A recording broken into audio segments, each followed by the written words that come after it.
What's going on, guys? Today we are doing, well, I guess the last few days we've been doing a Crown Vic swap on my 67 F100. So this is my official shop truck, so I wanted it to be a daily driver. In the last video I kind of went over some of the things that we're going to be doing to this truck. If you want to go get caught up, you can look at all that stuff. To summarize, torque arm suspension in the rear from QA1, 4.6 liter from the Crown Vic. It's an 06 Police Interceptor.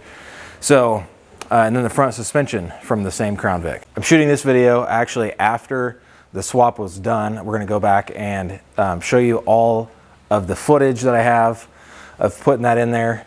But we're almost done. I mean, I got rained on. So anyways, I'm going to show you, get you guys caught up to where we're at right now. I'm going to link to all the products and stuff that I'm using in the description. So if you guys want to check those out. Yeah, so like I said, got rained out. I got the engine probably that close to its mounting position and super excited. And then all of a sudden it starts raining and there's no rain on the forecast. So really, I mean, I was trying to keep this around a week long. You know, I got sick for a few days last week, and so there was all that fun stuff going on. And if you'll remember, last time I worked on my truck, I was sick as well. So it's like every single time I take a week away from working on a customer's car, all of a sudden I get sick. So it is what it is though.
All right, so first of all, you need an F100 Crown Vic swap kit.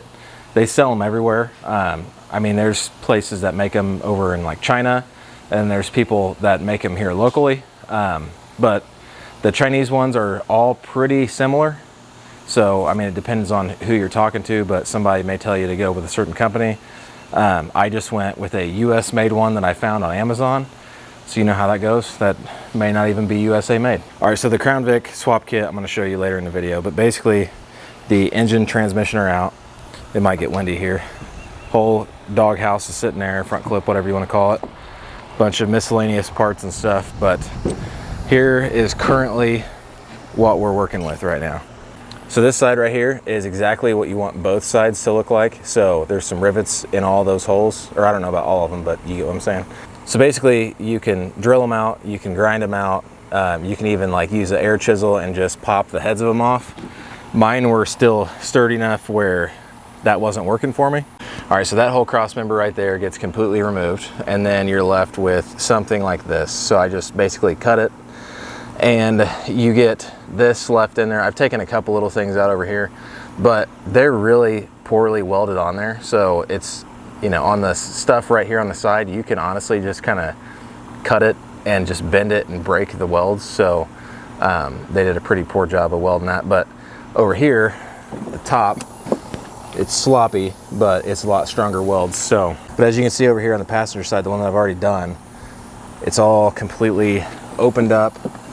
It's not boxed in at all like this, so all this will have to come out as well. So the best method that I found was to put a little pilot hole, not all the way through it, just kind of like through the head portion of it, and then slowly walk the bit size up bigger and bigger and bigger. And you're weakening this head, that way you can go over there with an air chisel and just pop the thing off. So basically you take your normal cutoff wheel and just make a T on the head and then just chisel it off that way. Tons of ways that you can do it, but the big thing is to weaken one side of the head, because there's no way that you're just gonna be able to pound the thing out. I mean, I didn't have any luck with it, especially with how big those were.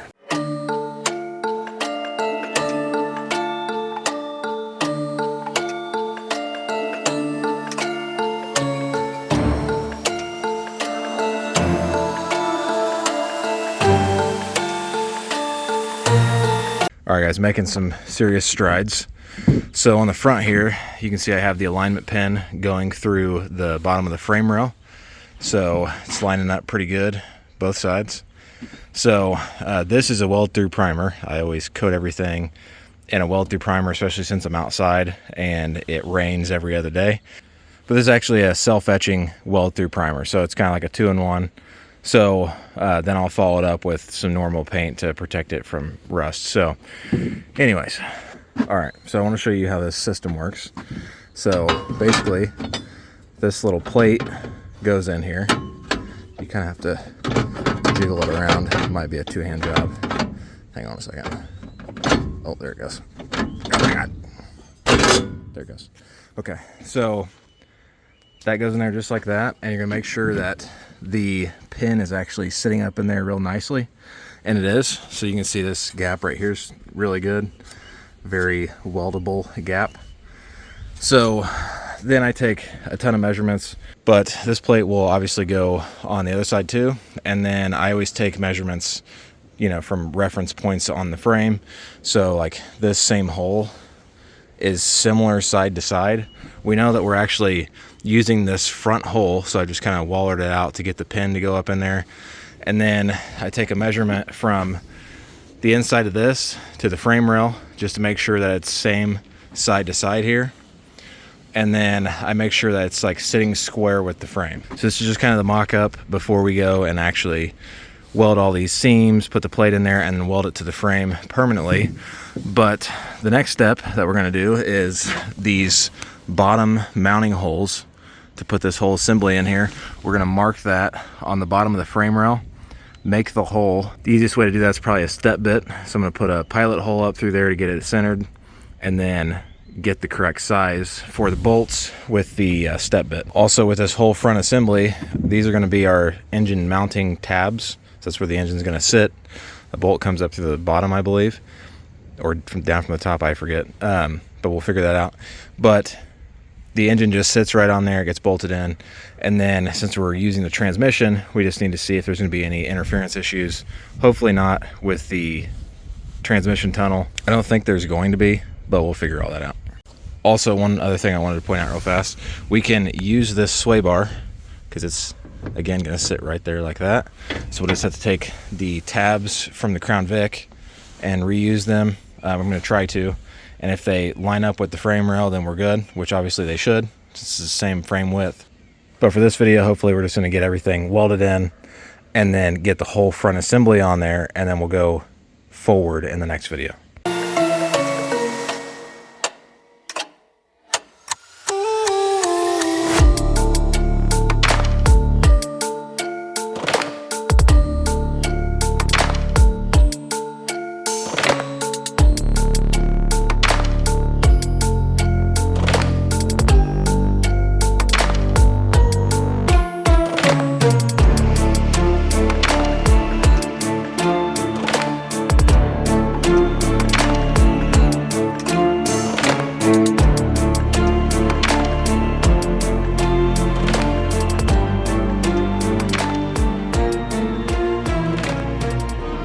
All right guys, so I've got everything mounted up, and now we're just working on this lower control arm mount back here. So basically this is going to be sitting like that against the frame rail, and as you can see, the adjustment for that needs to be horizontal like this. So the plan of attack here is just going to be to cut these welds just on both sides right there. And then basically we're just going to rotate this to where this is oriented correctly, and then we're going to lay another bead right there, do that for both sides, and then this will be ready to mount up there. Should look something like this. So as you can see, it's nice and parallel to the mounting surface. So all right, next thing. All right guys, so thanks for watching. There's gonna be plenty of videos coming out on this. I'm gonna try to get them out to you relatively quickly as well, so make sure that you're following along. This is gonna be a really, really cool build. Actually, one of my dream builds. I've always wanted to build a truck like this. I'm trying to document the entire process. Once the engine's in there, then really from there, it's all the technical little stuff, like how you're gonna make this work with that, and you know, for example, like the steering shaft, drive shaft, that kind of stuff. So if you haven't already, make sure you're subscribed to the YouTube channel. There's gonna be a lot of good content on there. It's gonna be a cool truck. Anyways, thanks for watching, and I will see you guys in the next video.